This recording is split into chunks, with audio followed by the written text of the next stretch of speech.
Like, what? Damn, that shit.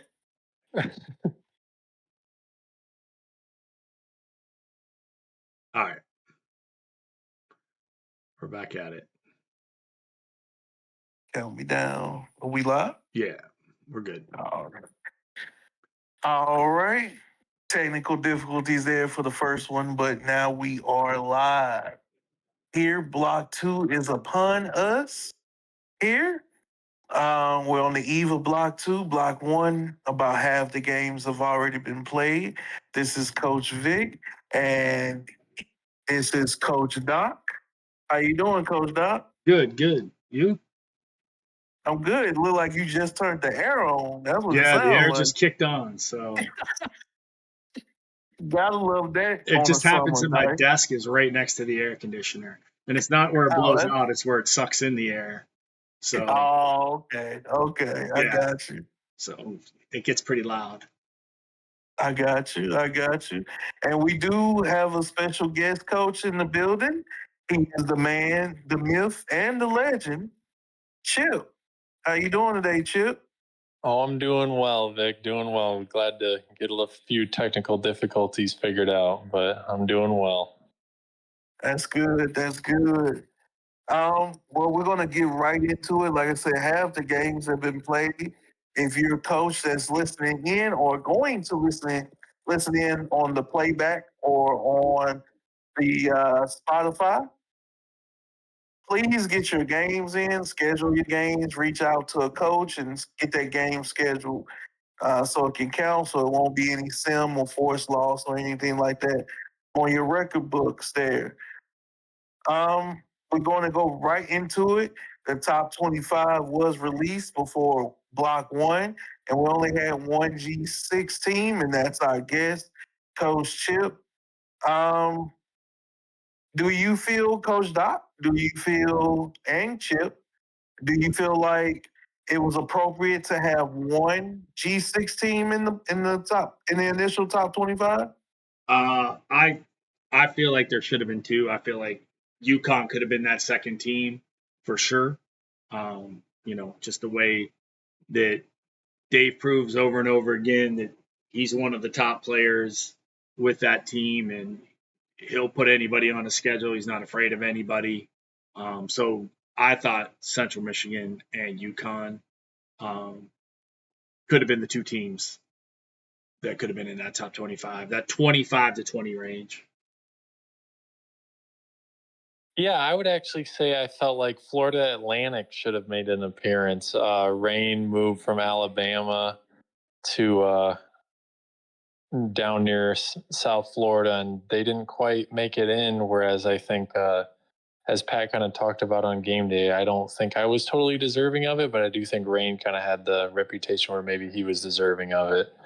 So yeah, I was a little surprised not to see him. And then of course Dave is always kind of in that like 30 to 26 range where he just needs a couple people to drop, and then all of a sudden he's in. But I easily could have seen him in the top 25 as well. All right. Well, getting into some storylines here while we do have him on as a guest. We're going to talk about your two big wins, Chip, in block 1. How do you feel after coming off two Power 4 victories? Yeah, I mean, I'm shocked that the game against Rock was as easy as it was. I mean, I went to that game thinking it was going to be a battle. I wasn't really expecting to win at all, and all of a sudden I found myself in the second half up 20 points, and I figured, well, I sure hope I don't blow it now. And then the game against Big Brian is kind of the opposite, where I played him a couple times, and I typically can kind of handle business, and I think it was up. I want to say it was up 14 at half with the ball. I had a chance to go up 21. I ended up going kind of 3 and out the first drive, and then fumbled when I finally got a first down the second drive, and all of a sudden I was tied. And that one was really tight. I ended up missing an extra point right near the end just to keep it a little closer. I need an interception with like 30 seconds left to pull that one out. So yeah, excited, happy to be up, happy to be 2-0, but man, I easily could have been 0-2. Definitely could have been on 2, but we know if anybody going to pull it off is you, especially in the G6, especially the G6. So going forward, Do you guys see any other teams going or getting into the top 25? Like for this week's poll here, do you see any other G6 teams getting into the top 25? Like I said, I think UConn, and the way he's handled himself, and like I said, against I think it was Maryland that he played. Yeah. Yeah. NC State. NC State, yeah. With the way that he beat NC State, I think for sure he deserves. That's like one person I think deserves to be in the top 25.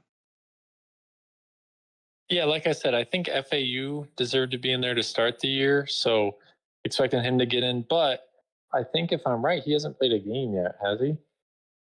No. I could be wrong, but I thought he has 0 games played. Yeah, so that'll probably keep him out again. Whereas Pat's 2-0. He's had a couple nice victories. I see his point differential is 39 through those 2 games, so he might find his way sneaking in there too.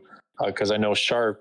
You guys know him on Sharp. Sharp likes Pat. It has him as his win total as 11.5. So I think he'll find his way in.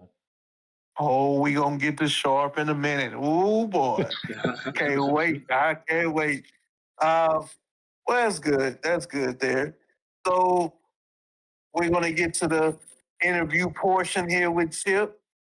I'm gonna let you go first with whatever questions you have, Doc. You go first. All right. So I thought it was super cool you went back to Central Michigan. What was your thought processing and even coming out? Was there a team that you were looking for that got kept, or like what was that thought process?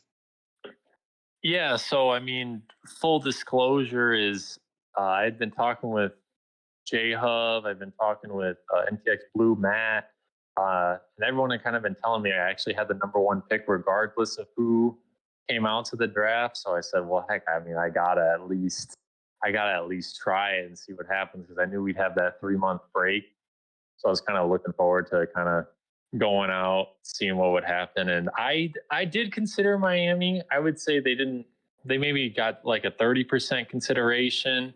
When I saw that O line, it went down to like 5%. And then just with how much I hadn't really been playing the game a whole lot and like just how much I love being Central Michigan, that thing went to 0 by the time it was draft day. I really was just trying to get everyone to at least think I was going somewhere. But that whole time, I don't know if anyone noticed, but like I never actually said I was going to go into Miami. It was kind of non-committal. So yeah, no, I was always going back to Mount Pleasant. Well, that's cool. Did you play any games with Miami? Honestly, by the time the draft started, I hadn't even like downloaded the game. Oh wow. So yeah, I mean, like I had no idea. I did see like I checked the rosters. I saw their O line was like really bad. So I was kind of, I mean, like if I were to pick them, I guess I was a little worried about that. And then actually in the CSFL that Matt was putting on, I played against them as Clemson, and like I got like 10 sacks. Like their O line is really bad for how good their offense is. Wow. Well, leave it to EA to screw something like that up. You know what I mean? Like that's just something that they would do. So when you look at the MAC, do you see it being stronger this year than it was last year? And then who do you see your competition being? I mean, I'm looking at it right now. I definitely think probably stronger than last year because I felt like, I mean, even though, of course, I didn't even win it, but Bananas was a really good coach, but he had some slip ups. Whereas I see the Akron coach actually looks like he's pretty good. I don't know if it was a cup game or if they were scrimmaging and they just streamed it or what, but I saw him kind of beat the brakes off of Jokers, I think, in North Dakota State. Like he won by like 10 points in a high scoring affair. And then Big Buckeye Lexi's coming back to the MAC and joining Bowling Green. They're always a really good coach. And then who else? Oh, Phony. Yeah, I played Phony in my bowl game to end college football 26, and he was able to beat me. So I'll be interested to see what he does with the Broncos, who are they should be the best team, but we'll see. And then of course Football Kelly's coming back, and all of a sudden he's winning games by 30. And I wasn't really expecting that because he's a decent coach, but he hasn't been like blowing people out on college football 26, but now he's blowing people out on this one. Yeah, I always say the guys that stick with their team like he's been Toledo for how many seasons? This will be the fourth one. I think he Yeah. was them for the entire game last time. Yeah, and so you stick with those teams, and you just get to, even though it's a new game, it's some of the guys are still around. You still kind of have an idea. It makes things a little bit easier, unless you have Oregon State. But I digress. But yeah, no, like he was one of the ones I picked as a surprise in the MAC, just because I 4 seasons with the same team, and I think it's cool, that people stick with teams and they try to make a dynasty out of it, because that's what this league really is about, is trying to keep your team and just kind of try to stay with them. And that's what I think is super cool about this league, and the people that stay with those teams, like Lick, Washington State, Dave with UConn, you with Central Michigan. I just think it's really cool. In the past, Chip, you've had close calls with getting into the CFP. Do you feel like there's a lot of pressure on you to get into the CFP because you start off so strong and you've been so dominant in the MAC? Yeah, I think that's a really good question. And honestly, I think that's kind of what has happened is, I mean, you could honestly have made an argument that any of those last 3 conference title games on CFP 26, if I had won it, I might have been in the CFP, and I found a way to lose all 3 and didn't make the CFP, and that is like the one thing I just haven't been able to quite do with Central Michigan. I've won MAC championships. I beat Michigan. I beat Michigan State, but I just haven't been able to make the college football playoff with them. So yeah, it is a lot of pressure, because especially considering that championship game's always at the end of the season. I played 12 games to just work towards that 13th game, and then I keep slipping up in it. So yeah, I'm definitely feeling the heat. If I get to what would that be, a 7th one in a row, and I'm knocking on the door of losing 4 straight, I will definitely be sweating while I play it. I will give you this, and Doc to attest to this, because we was both on the committee. The game that you had against Buffalo, I believe it was Andy. If you would have won, you would have been in.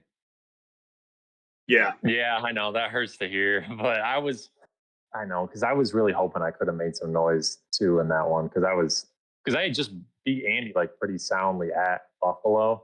So I was a little surprised how poorly I played and wasn't able. Speaking of playoffs and everything like that, if you do finally break through the glass ceiling and win the conference championship and get into the CFP, do you feel like you will truly be the outlier, very pun intended, and win a game in the playoffs? I don't see it. We'll see how much the game changes, right? In a month and a half when we finally play the CFP, or heck, it might be 2 months. But like, geez, this CMU team, like, because I'm playing in a dynasty with Weasel and Weasel's boys, and I'm CMU, and they're all like, "Oh, Vic, you're in it too," and they're all like Oregon and Ohio State, and they just absolutely slaughter me. Like this game, I know a lot of people have said it, but I think this game more than the 2 previously, like these G6 teams, you have to be really on your game to compete with someone who's a decent P4 squad. Yeah, I am in it. It's a league, I'll tell you that. It's a cheese fest, but yeah. Yeah, it is.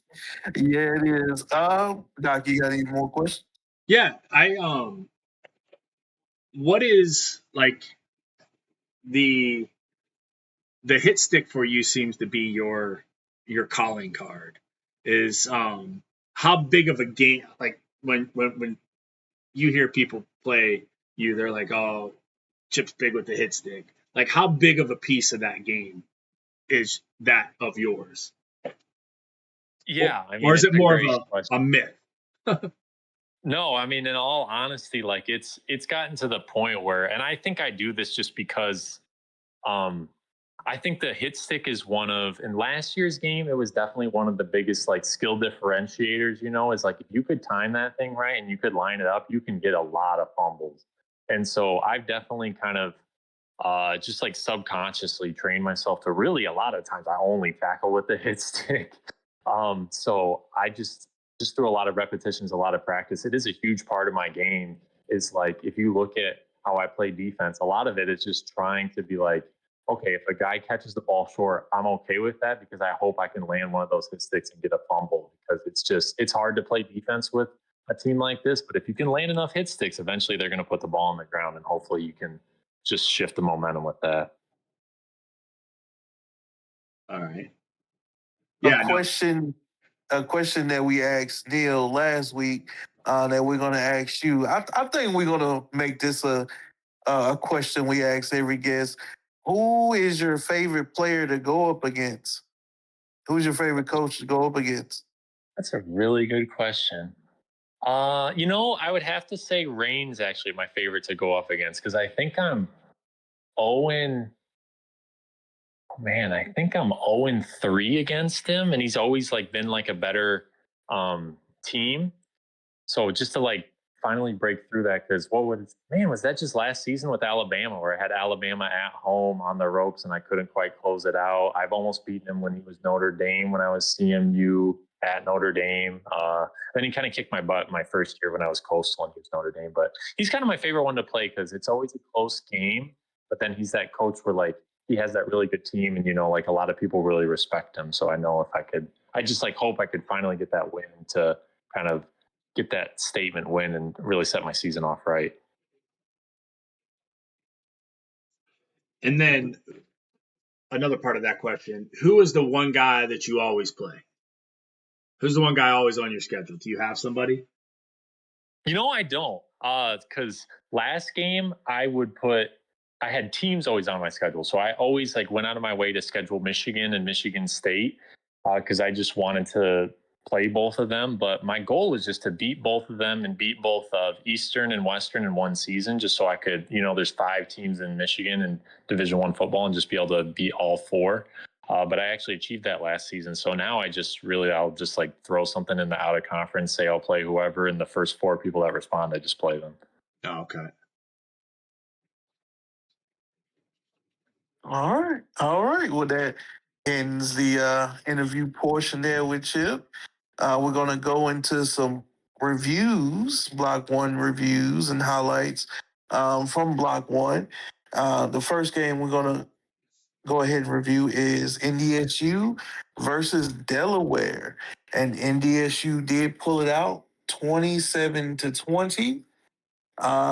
Definitely was a defensive battle for Jokers. His defense pulled through in the end.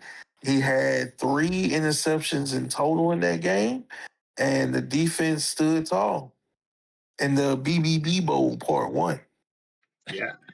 And you know what was surprising to me is how good a defense Delaware ended up playing in the third and fourth quarter. They only gave up 7 points in the second half, and they scored 10, but it seemed like that second quarter was the backbreaker on for Delaware.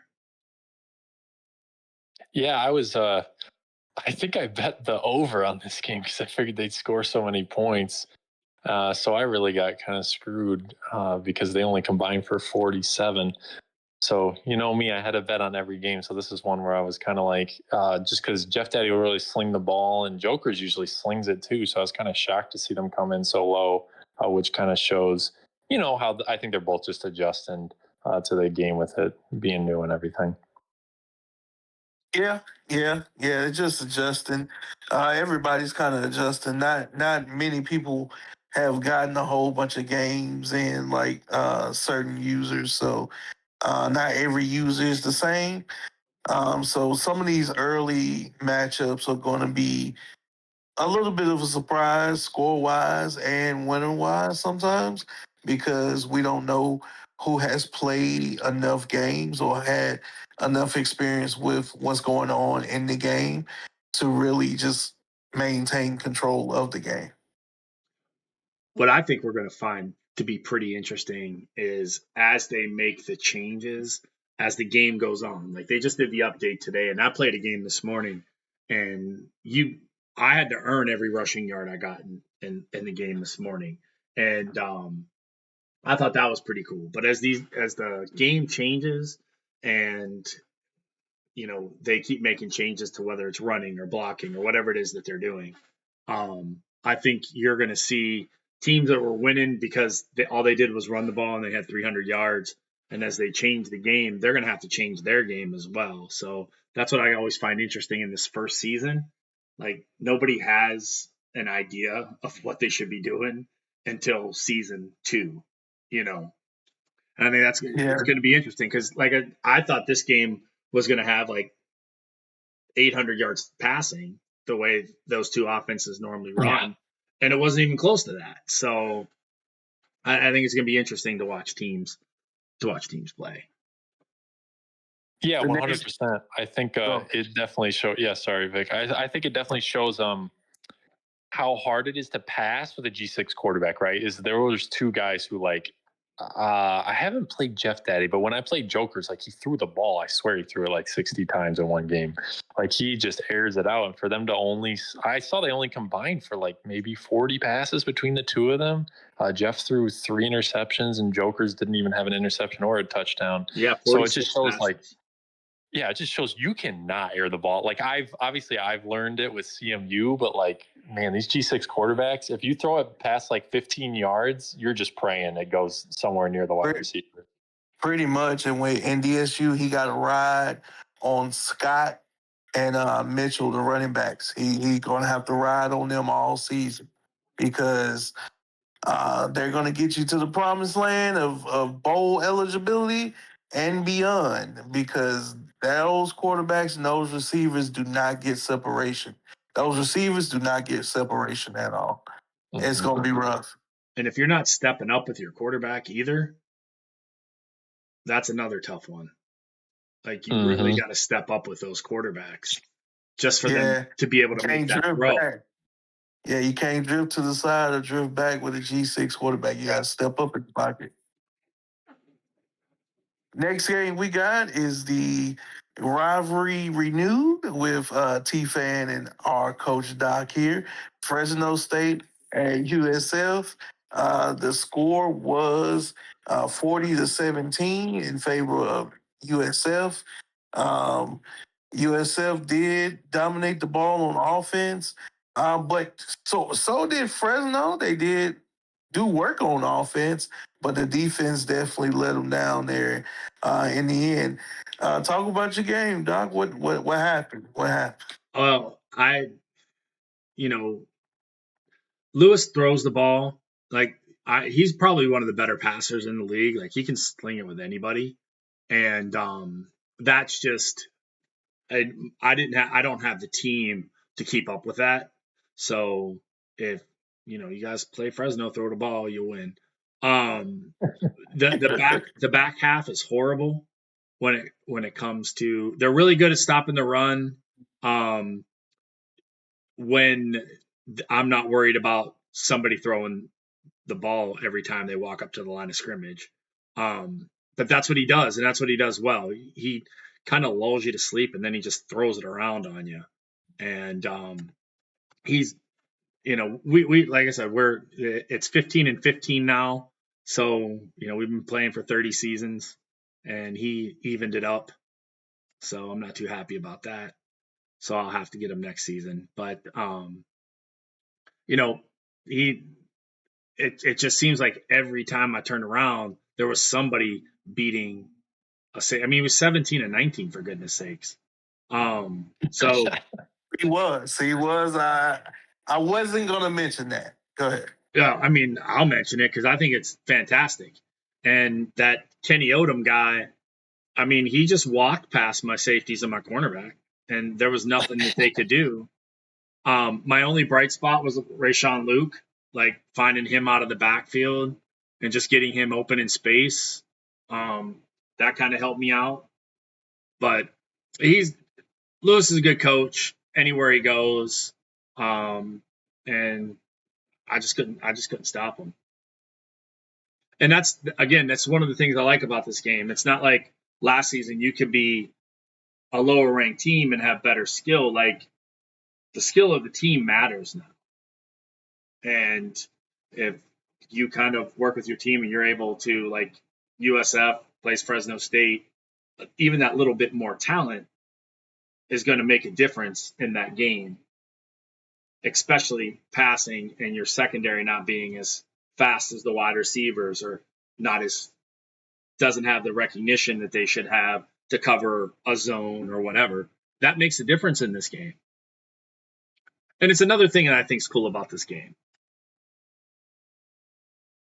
Yeah, 100% is I definitely think as I've been playing this game, you realize that like when you're this G6 team, you can't like really run man or like go sit in zone and hope you can just user the field, you know? Like those guys just don't cover people. Yeah. And like you said, like there's just guys where they'll just burn you if they're good. And I think it is a good thing that if there's these talents that exist in the G6, which I think is what makes G6 football in real life fun, is there are these guys who are maybe a little better for the conference than they should be. And they really show off. And like you saw that with Kenny Odom. I mean, holy smokes, 200 yards and 3 touchdowns. Dang, like that's quite a game. Yeah. He had a day. He definitely had a day. Hopefully you'll get him next season. Well, this season it did not turn out too well. The next game that we have is Northwestern versus Central Michigan. We got you all over the map today, Chip. All over the map. We're going to use you while we can. Talk about your game against Northwestern a little bit in detail, and let us know how you feeling. Yeah, I mean, like I said, kind of going into the game, I was a little worried when in the live chat RB's like, yeah, Big Brian can run the ball pretty well, because I'm like, oh shoot, like I can't. It's hard to stop the run on this game if someone really wants to run it. So I was hoping initially we were kind of getting some success. But then as the game kind of wore on, man, he was just gashing me all over the field. And like I said earlier, like I was up, scored with like, man, there must have been like 15 seconds left in the half to go up 14. I was going to get ball. I thought we were just going to kind of coast to the end, but he really stepped it up on defense. He started loading like crazy. He was telling me he was basically just run committing on me, and it was really working. Like my guys were not getting the push that they were getting earlier in the game. And then just late in the game, we were finally able to score to break the 35 all deadlock. And then as I'm kicking an extra point, I go, oh, shoot, I just redded that. And then my kicker missed it. And he's driving down. I thought I was going to lose. And thankfully, we got him to a 4th and goal. And we were just able to get the interception, a timely interception to seal the game and come away with the victory and get our second P4 win in as many games. And I don't have any 4 games the rest of the year. So I'm going to hopefully finish the year undefeated against the P4. So complain about that. How much were you sweating during the kick return for touchdown? Oh, I forgot about that. Yeah, that was so annoying. Well, that's what made me miss the extra point, right? It's like the last time I kicked off, he returned it for a touchdown. So in my head, I was like, okay, how am I going to go about kicking this so he doesn't get it back? And then I was like, oh shoot, I forgot to kick the extra point first, and I missed it. But yeah, that was brutal, because that's the same way I lost to Alabama last season. It's like I finally scored to feel like I had some control, and I gave up a kick return, and I just never got it back.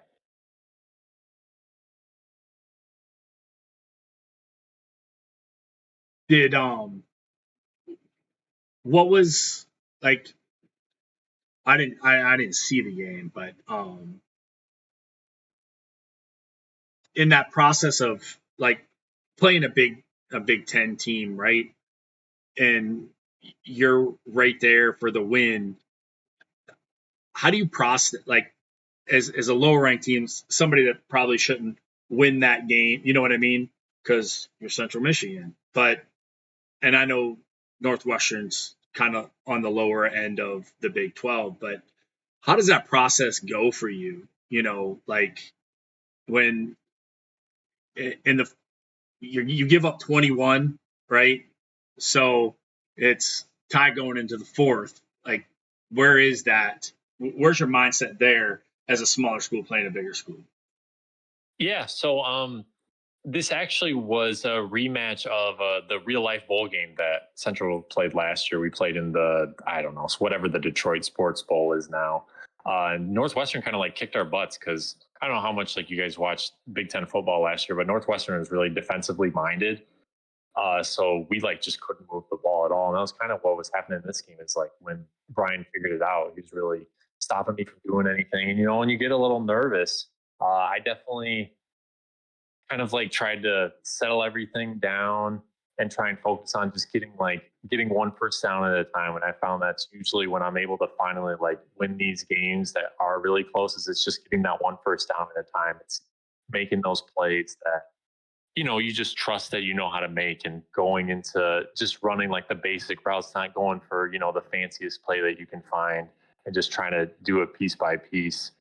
Because of course you hope that in the first three quarters you've set up things well enough where you kind of know what they're going to do on defense, so you just attack what they've been showing. And that was really how I was able to finish it. Because at the end of the day, regardless of the ratings, if you call up like the pass play and they're in zone, like their guys are going to have openings. You just have to be patient and find those openings. I think that's what I was able to do. I know the name of the bowl. It is the Jared Goff Isn't Clutch Bowl. All right. Oh my gosh, yeah! Don't even remind me about that playoff game 2 years ago. That was brutal. Oh man. Oh, Jared Goff. Yeah, I think it's like the game above sports bowl. Yeah, I believe so. Which it used to be. It was funny. It used to be the Little Caesars Bowl.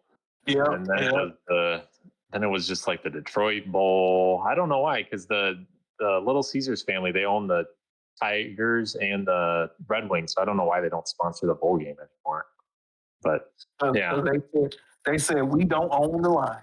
All right, that's why they don't do it. Yeah. The last game we're going to talk about was just played today. I don't know if you were able to catch it, Chip. But I wasn't. I was at work. Are you talking about the Marshall game? I saw it live. Marshall. Yeah. Marshall and Pitt. So I was getting off work. I did some extra hours at work. But the end of the game was special. So Pitt was driving, and they were short on a third down. It was 4 inches. And Glizzy challenged the call. But as he was challenging, the play clock continued to run. So he had called a phantom delay of game penalty. So it was 4th and 5. So he didn't know what to do. He was kind of confused. So he could have went for it. But he decided to punt the ball. He punted the ball with about 20, 30 seconds left. Mort hit the first down on the first pass, timeout. Second pass doesn't really get enough for the first down, so he had to call another timeout.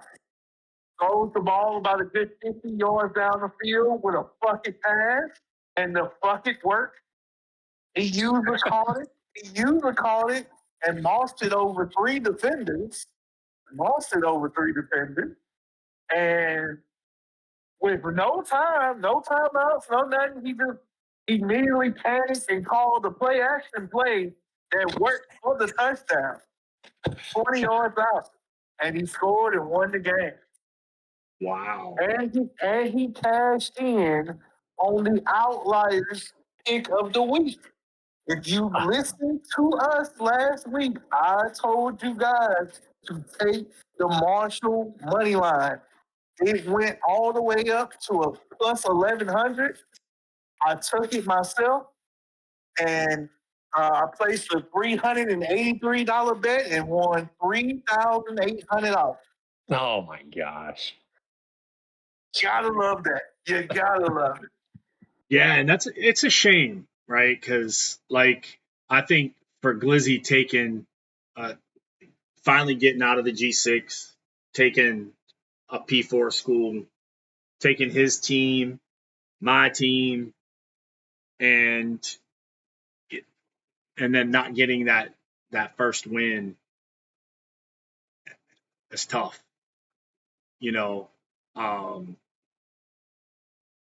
It's but like we talked about this earlier, right?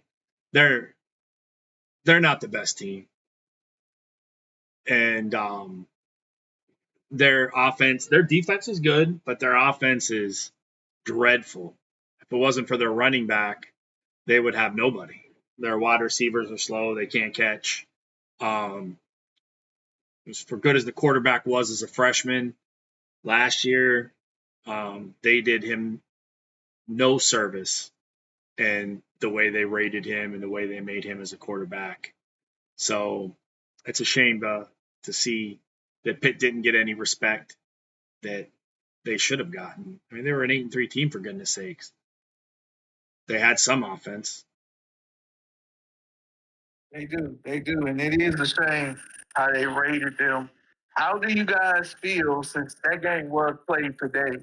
How do you guys feel about losing heartbreakers such as the way Glizzy lost today? Oh man, I mean, jeez, I can't even imagine if I was in Glizzy's shoes with the time running out. Like, I'd be so happy that Moore accidentally called a play, instead of just like, because I assume he could have just kicked a field goal, right? He could, but he panicked. He said he panicked and he didn't have time to choose field goal. It would have been too much for him anyway. Like, it would have been like, it wasn't enough time. It was like 7 or 8 seconds left. Okay. So he would choose field goal. He would have been, frantic with it, but he just was, his brain was scrambled and he just called a play and it worked. Yeah, that's what I mean. Like, for him to be calling a play, be like, oh shoot, he doesn't even know what play he called. For him to come out and play action, I'd be like, wow, he really doesn't know what play he called. And then for him to still score the touchdown, I would just be, I don't know. He broke a tackle to get in the end zone. Oh, you gotta be He broke a tackle to get in the end zone. Like, he was short at like the 2, and he broke a tackle to get in the end zone. Yeah, those are the games where, like, I know they played at 6. Like, I would have trouble falling asleep. I would just keep thinking about that. Like, those are just disgusting. Yeah. But what a win for Mort. What about like, you? didn't he? Mort lost to Neal in week 1, right? Like, that was kind of a big loss for him. We were like, I know, talking with Mort, he's like, man, this team sucks. Like, I hate this. Like, I can't believe I lost that. We can't defend anyone. And then he goes out and he beats a Peace 4 team the next week. Yeah. Right. Just like that, you got to consider him for the Sun Belt again. Yeah. He was my pick. Throw that out there. He was one of my picks to win the Sun Belt. He was my pick to win the East. He was definitely my pick to win the East.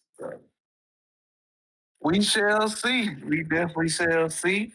And we're going to preview Block 2 now. We're going to go on to Block 2. And we have a few games. Don't worry, Chip. We don't have any Central Michigan games. We got a few games here. And we're going to see how... We're going to pick them and see, what the results will be once the block opens up this weekend. The first game we have. Before we go into that, I just want to say I was 3-0 last week. Vic was 2-1, and let's see, our guest Neil was 1-2. Okay. Lofty expectations. Well, the bar's low for the guest pickers, at least. Yeah. Well, no, Vic, I didn't count in the Pitt Marshall game, so I was 3-1. You were 3-1, and the guest picker was 1-3. 1-3. 1-3. Ooh, okay. So even lower bar. Yeah. So. Sweet.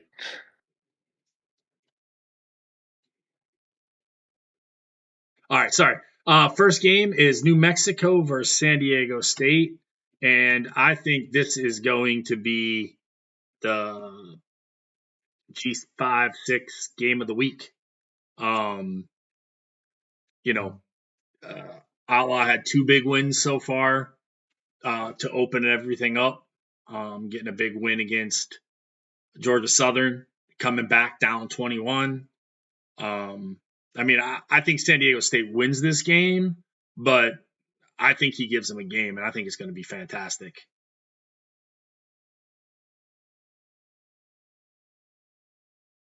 Well, I got San Diego State winning this game. I don't see it being too close. I see it being a 14-point victory for San Diego State.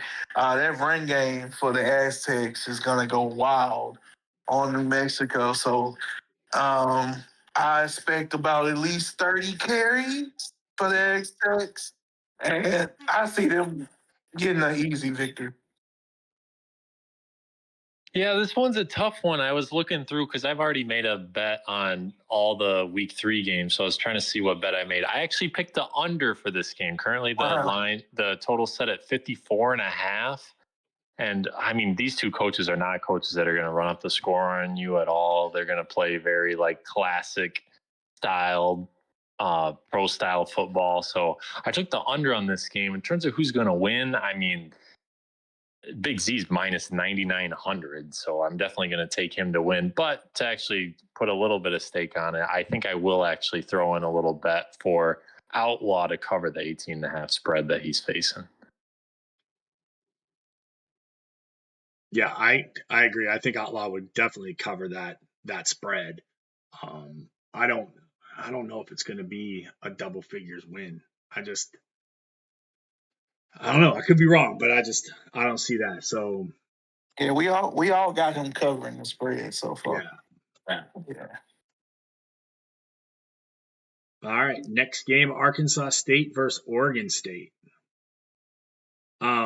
I got Arkansas State. I think they're going to do enough to beat Oregon State because I always bet against Oregon State. It's nothing against Sergeant Arby Sauce. It's just my hatred for Oregon State, and I never want to see them win a game again. So that's where I stand. Them in Wyoming, if they never won a game again, no offense to Mark either, but he's the one that beat me. I still not over that. So when you talk about wins that people beat you in the last second of a game, you can't go to bed. I didn't sleep for a week, and every once in a while it comes back in my head, and Mark Barakoff lives rent free in my head when I play this game, and it's a close game. So thank you, Mark, for destroying every close game thought and process that I have. So, oh my god, I still can't get over it. That's the sad part. Like I still hate it. That's the Hail Mary game, right? Yeah. Yes, it is. Oh yes, my it gosh, is. that was brutal. The Hail Mary to There's the nothing tight great end. about it. Why does everybody say that's everything? Everybody every time we thought, oh, that was great. No, I said brutal. It was brutal okay, because yes, I it was watched brutal. like, It wasn't great. especially as Mark. Mark probably didn't even know what button he was pushing when he threw it. Oh man. Oh man. Yeah. Oh man. It's tough. That play will live with you forever. I swear it will. Ever. Like I was will. thinking about how I was walking off the field and like how I was going to celebrate, and then I just got shit on, and I couldn't believe it. I was like, man, this sucks. But it happened. Oh man. Oh, that is wow. That is wow. I got Oregon State. They just played Utah and played with Utah very close. It was only a 10-point defeat. So I got Oregon State. I like Sergeant Arby Sauce. We joke a little bit here and there, but I do like Arby Sauce. And I think he's gonna pull. And I didn't see enough from Arkansas State, to be honest. I didn't see enough. When they played Memphis, it was cool, but I need to see a little bit more. So I got Oregon State in this one.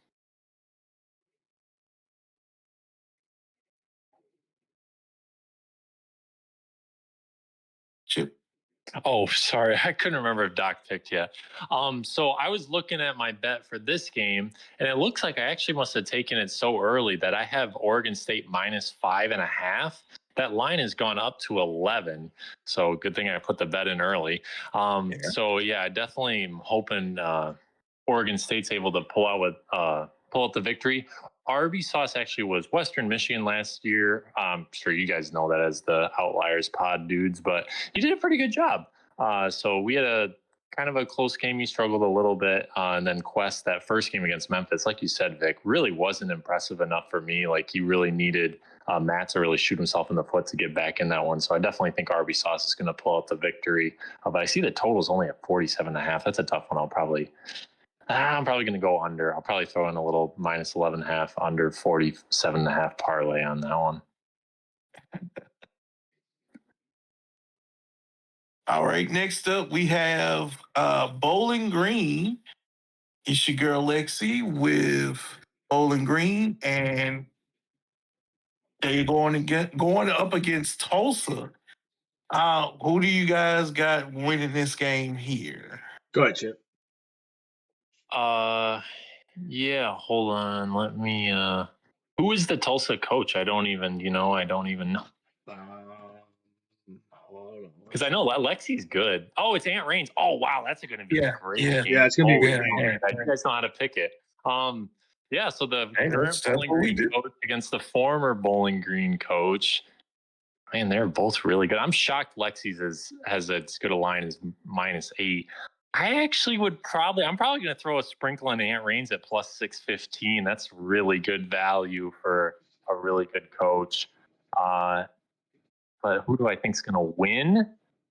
I'm going to stick with the MAC. I got to represent the MAC. I think Bowling Green's going to win, but I think I will throw in a sprinkle just for value on that +615 money line. All right. Now, I got to ask, because it's the name. Your girl Lexi, is it a dude or is it a girl? I think I looked and it's they're born male transitioning to female. I asked like pronouns, and Lexi said they didn't really care, so I've always kind of just called them fuck it, Yeah, no, it's I didn't know if I didn't know if we had a girl in the league or what. Yeah, I thought that too, but yeah, Lexi and I talk quite a bit, so really cool dude. Cool, that's awesome. All right, the next one we got Georgia State versus Toledo. I got Bowling Green too. Oh, I'm sorry, my bad. I had to clear my throat for a second, but yeah, I had Bowling Green too. Don't worry. Okay. Any reason you got Bowling Green over Tulsa? I like the offense actually. Versus another G6 team. I scrimmaged Lexi before the season, and of course it didn't go Bowling Green's way. But if I had a G6 team, that game would have been very, very, very, very close. And so I feel like going up against another equally ranked G6 team, I think she has the user skills to go ahead and pull away with the victory. Nice. All right. Mm-hmm. I just they always have a good team. Always have a good team every season. So, and no matter where they are, they good team.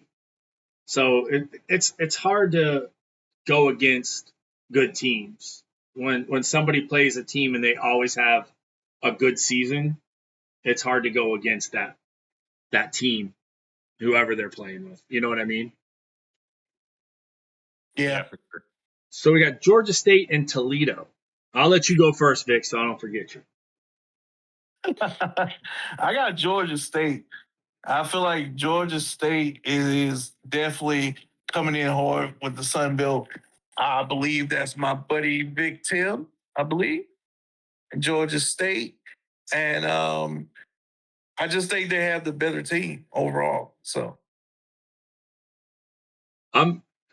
For some reason I'm Toledo's ride or die. I think Toledo's going to make some noise, so I'm going Toledo. I think that got some good wins so far, so I'm going to keep riding with Toledo. Man, I am shocked. This line's only 3.5, given the football I've been seeing Toledo play. I mean, I was gonna go with the MAC team regardless. Big Ten's no slouch though, like he'll definitely surprise some guys sometimes. So I could see this one being a really good one. But I definitely am gonna take Toledo and take the points at 3.5. That seems like pretty good value for. I don't know roster wise. I would honestly assume Toledo's a little bit better than Georgia State, but I actually don't know. They could be the same overall. But yeah, definitely going to take Toledo for me, and I'll probably, I think we'll go high scoring, so we'll throw in a little -3.5 over 49 parlay. I'm going Toledo. So I already said that. Our next one Yes, you did. Yes, you did. is Colorado State versus South Alabama. Who do you got, Chip? Okay, South Alabama scoop. Who is Colorado State? I gotta pull UF is Colorado. UF. Okay, UF, yeah. yeah. So that'll be holy smokes. It's a pick 'em. Yeah, I mean, I should have known. You guys know how to pick your games. I think Scoop's pretty good. I remember playing him when he was Louisiana Tech, and I kind of like playing him. He does a good job. He did a good job kind of passing the ball around. Really likes his tight end. But UF when he was Georgia Tech, he almost beat Notre Dame. So it's kind of a tough one to really pick. But I'm going to go with Scoop just because I feel like he's a little bit better of like a passer, and since it's gotten a little bit harder to run the ball after the update, I think that's going to help Scoop out, so he'll be able to come out with a victory at South Alabama. Go ahead, Vic. This truly is a pick 'em. That's why I put it on there. And I went with Colorado State. I think UF's veteran presence is going to get him through. I believe it's going to be a close game, and his veteran presence is going to get him through and get him the victory. His coaching skill is why I picked Colorado State, because it truly is a pick 'em. Mm-hmm. Yeah, and I took Colorado State for kind of the same reasons, a veteran coach. But Colorado State's uniforms are really nice. Like the state flag uniform is really cool, and they have the Colorado A&M uniforms. Those are really cool. So I'm kind of going for the uniform in this game, but I think that the coach wise, I think Colorado State is going to win this one.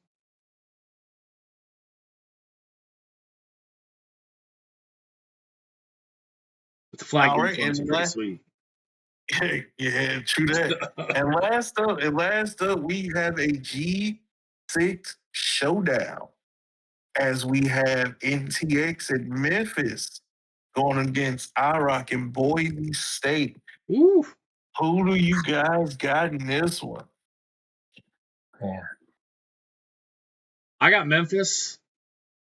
Wow. Yeah, I got Memphis. I think that Memphis was one of my picks. Like that. Yes, it was. Yes, it was. For fit, I thought that this coach fit this team the best. And they're one of my picks in the Conference USA. And I just think that, while IROC is a great coach and does good things at Boise, I just see Memphis winning this game. So I got Boise, but by 3 points. I believe we're gonna parlay that. The Outliers pick of the week is Memphis's money line and the spread. The spread is 17.5. That's my pick. Doc's pick is the money line, so we're gonna parlay those together. So the money line is plus 4,900 and the spread is 17.5. So I think he's going to cover the spread easily. I think this is just going to be a 3-point victory. The run game in the end is going to prove victorious for IROC. He is one of the best run game coaches in the league. So he's going to run it about 45 times probably. And so The run game, especially on this game, has proven fruitful, and it's going to be fruitful for him this weekend. Chip, who you got? Yeah, maybe I misunderstand betting, but you shouldn't be able to parlay the money line and the spread, right? Because you're betting on the same thing twice, game. essentially. Yeah. It's same game parlay. You can. Oh, lot okay. of- Why lot can of- you do that? Like, why would I not parlay the money line and the spread if I was ever going to bet the money line? Isn't that just like free points? Isn't that just like free odds?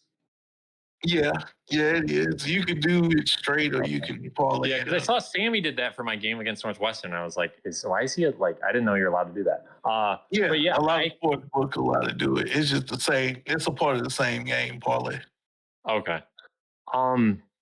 I think IROC is going to win, but I think like you said, Vic, and like you said, Doc. I mean, that value is unbelievable. At plus 4,900. You kidding me? I'm definitely throwing a 50 on that. But I'll be throwing 200 on the plus 17.5 spread though, because I definitely think he's going to cover. And I think just because I'll be a little greedy, I think I'll try and parlay it with a under 60 because I don't think either of these two guys score enough points to hit that 60 total. So I think I'm going to do the plus 17.5 under 60 parlay, but I think Boise's going to come out with victory. Now, do you guys still think like running they calm down? Well, I feel they probably cut that running down at least 50%. Do you think that with that running being cut down, do you think that It doesn't matter where Okay. I rock. He All right. gonna run it. He gonna run it regardless. No, I know he's going to run it regardless, but if you think that he's going to be able to run it at the pace that he would have been able to run it last week?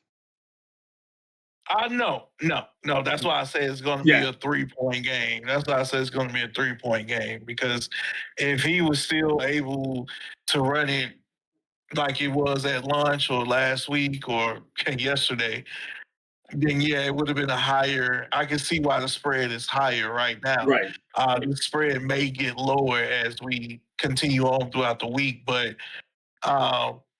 probably the pre-patch, he probably would have won by at least 10, maybe. But now I see him winning only by 3. Okay. But I wouldn't be surprised if NTX pulls it off. I really would. Yeah, same thing as like I think, especially with these patches and everything, is if you really commit to running the ball, like EA's done a good job in all 3 of these games where you can run the ball if you're gonna say, hey, I'm gonna commit to it. I'm gonna put guys in there. I'm gonna mix it up with having traps and powers and everything. And iRocket just does such a good job of that, where he's just like, I am going to run the ball, that you're just not gonna stop him.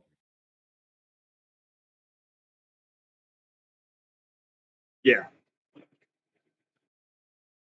All right. Well, those are our pick'ems and our previews of Block 2. Doc, who is your coach shout out of the week? Mine goes to Outlaw. Having 2 wins, coming back 21 down to Georgia. Southern, I think, that is just, I think he deserves that. And then to follow it up the next week and getting that win, I think that's huge. So shout out to Outlaw. Great job. My coach shout out is to Pat. Thanks for making me look good. Keep on making me look good, buddy. Simple as that. Who's your coach shout out of the week, Chip? Yeah, I'm going to stay in the MAC with my shout out, and I kind of already referenced him before, but definitely got to shout out Football Kelly, starting off the season 2-0 with a point spread of 65 through his first 2 games. Absolutely looking dominant. Looks like he made the right choice coming back to Toledo for a 4th consecutive season. Nice. All right, and if you missed it, or some of our bets of the week, Doc put in another one there. He got, is that money line or what is? No, that's just that's a straight parlay. Those are picks to win. FIU, Arkansas State, New Mexico State. Mexico State. All right. So we have that parlay. And then we have the Memphis money line and Memphis spread at 17.5. So those are our NDL short picks of the week. The Ball Nor fact segment of the week that is coming up here. Before Johnny and Jameis won it as redshirt freshmen, what freshman came the closest to winning the Heisman Trophy? What freshman?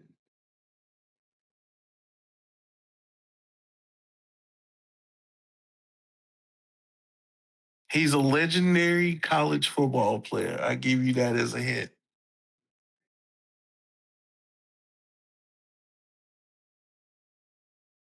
Man, can you give like a conference? I don't even really have a guess.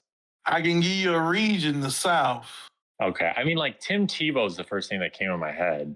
That's going to be a no. Okay. Like, how far are we going back here? We going pretty far. We going back, not too far back, not like World War II, like sometimes I do. But But like, are we talking going like 70s? 80s. We talking about 80s, 80s, Oh, 80s, gosh. 80s, 80s. Familiar name. He's a familiar name now. College football legend. And you said South, right? Yes. In the 80s. Man, And is it yeah, Bo? No. no. Was it Herschel Walker? Yes. Yes, it Okay. is a rock. He plays second. Like second. Second as a true freshman. Remember, Johnny and Jameis won it as redshirt freshmen. Mm-hmm. He plays second as a true freshman. Really? We've never had a true freshman win the Heisman. But that name came out of nowhere. He's the only running back I No, could I think of. mean, he's a He's the only great. running back I could think of in the 80s that was great if it wasn't Bo Jackson. Like that was the only other person that I could think of. I give the viewers and you guys all a second one too. I give you a second one. This is a true ball knower. And we're gonna go, well, Chip, you're a little young, so you may not know this one. But Doc may know this one. So Calvin Johnson was a legend at Georgia Tech. Who was his quarterback?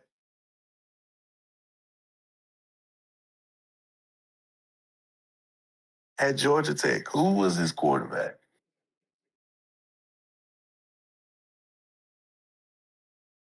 I have no idea. Did he play in the NFL? No. Oh, well,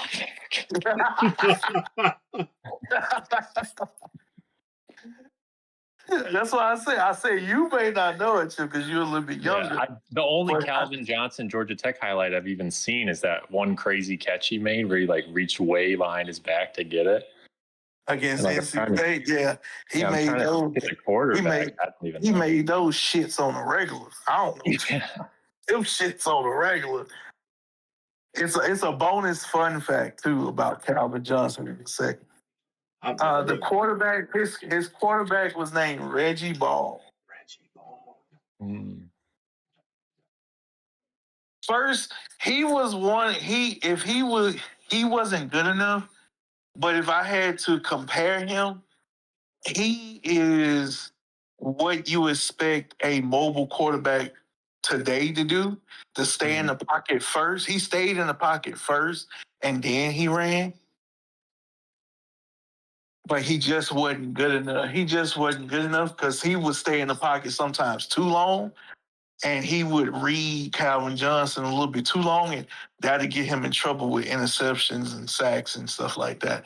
But he was the modern day prototypical NFL dual threat quarterback. Like they want you to pass first, look throughout your reads first, and then run. That's the type of quarterback he was. Wow.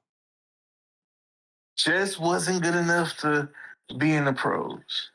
Yeah, I mean, his completion percentage was under 50%. Uh-huh. But he was in a pro style offense with Chan Gailey. Chan Gailey was the coach. Yes, I know all this by heart. I did not need anything to Chan fact Gailey check was now. his offensive coordinator? No, Chan Gailey was the head coach of Georgia Oh, Tech. he was he? That's Yeah. interesting.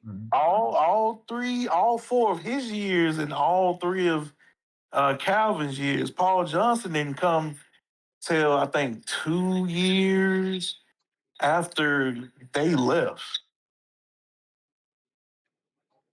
Wow. Yeah, it looks like Chan Gailey got fired the year after they left. Yeah. And then Paul Johnson came in like 06, I want to believe. Yeah. Oh, wait. I just have it pulled up. Oh, no, you good. Yeah. But, and another fun fact, did you know that Calvin Johnson played high school, college, had a whole NFL career, and got inducted into the Hall of Fame all before Tom Brady retired? What? Tom Isn't Brady that was crazy? That's insane. Tom Brady was in the NFL his entire high school. Well, I'm gonna say not probably entire, but his entire varsity high school career, college, pros, and he got inducted into the Hall of Fame before Tom Brady retired. Tom Brady was in the NFL throughout his whole football playing career. Wow. That's crazy.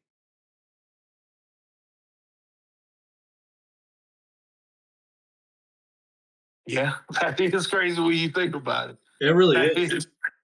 that really is crazy when you think about it. That man played for a long fucking time. Any closing thoughts before we get out of here? I just want to thank Chip for coming on last minute and helping us out. I think that was Thank you, Chip. very much Yeah, I appreciated. appreciate you guys having me on. It was really enjoyable. I'm glad I was able to. I think I finished like my notes from the day from work and at the psych hospital. I finished them right before the show started, so just in time, so I was able to get on. I know we had some technical difficulties, but it was fun once we got them figured out. Yeah, it was awesome having you. Sure. And then just get your games in. Don't forget to Definitely. vote. Voting started today. It ends tomorrow. So get your Yeah. votes in. Get your free points. Vote G6. Make sure you get some G6 schools in there. That's it. I echo the same thought. So that's our closing statements, and we'll see you guys next week. All right. Next week, 7 o'clock Central, next Thursday, we'll be here. Yes, sir. Yes, sir. All right. Thanks a lot.